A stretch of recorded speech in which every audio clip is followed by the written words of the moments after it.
It's hard when you're getting up constantly in the middle of the night.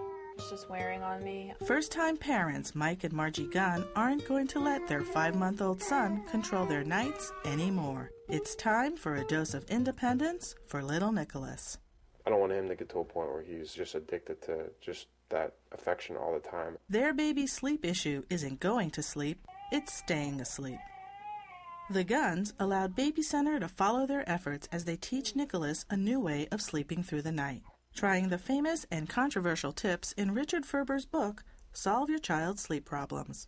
When the parent comes to the stage where they don't want to be involved in every wake-to-sleep transition, that's where a cry-it-out type method, a very fast approach or a much slower approach, can begin.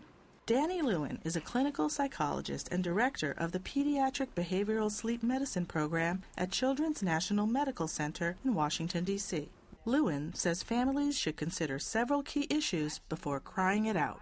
That depends on the child's medical status, whether they've got a pain condition, and what the parent's comfort level is as well. Since Nicholas has no medical concerns affecting his sleep, the Gunns have decided the accelerated approach is the best fit for their family. The secret, says Lewin, is breaking dependent sleep associations that require a parent's involvement.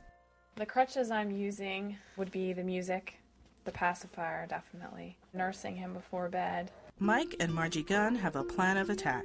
Nicholas will only sleep in his crib instead of his swing, and they will place him in his crib awake and wean him off his pacifier overnight. Here we go, Nicholas. Bath time. The first evening began with their nighttime ritual. Bath, bottle, a story, and off to bed. Hey, look at you chilling. They agreed to let Nicholas cry in 3-minute intervals before returning to his room for reassurance and a gentle pat in hopes that he'd fall asleep on his own.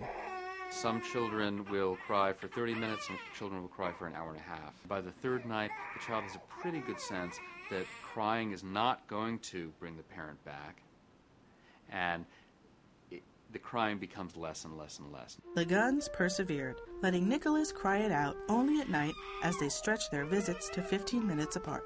Most parents see a dramatic improvement in 3 nights, but it took Nicholas 5 nights of hour-long tears before he finally soothed himself to sleep. It was momentary. 2 days later, he was back to screaming again. My Lord, child. This is not uncommon. It's called an extinction burst, where you're trying to eliminate a behavior, and all of a sudden it comes back very, very powerfully.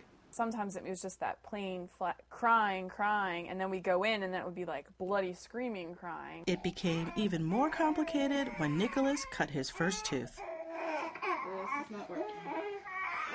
When Ferberizing became traumatizing for the parents, Margie gave back the pacifier and started rocking Nicholas to sleep. There's nothing more I can do. It was time to throw in the towel. It's also an issue of what the parent can tolerate.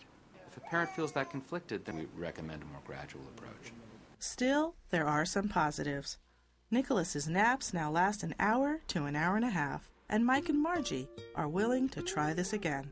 I learned that Nicholas is just as stubborn, if not more stubborn than we are. Once he's older, I'm going to try it again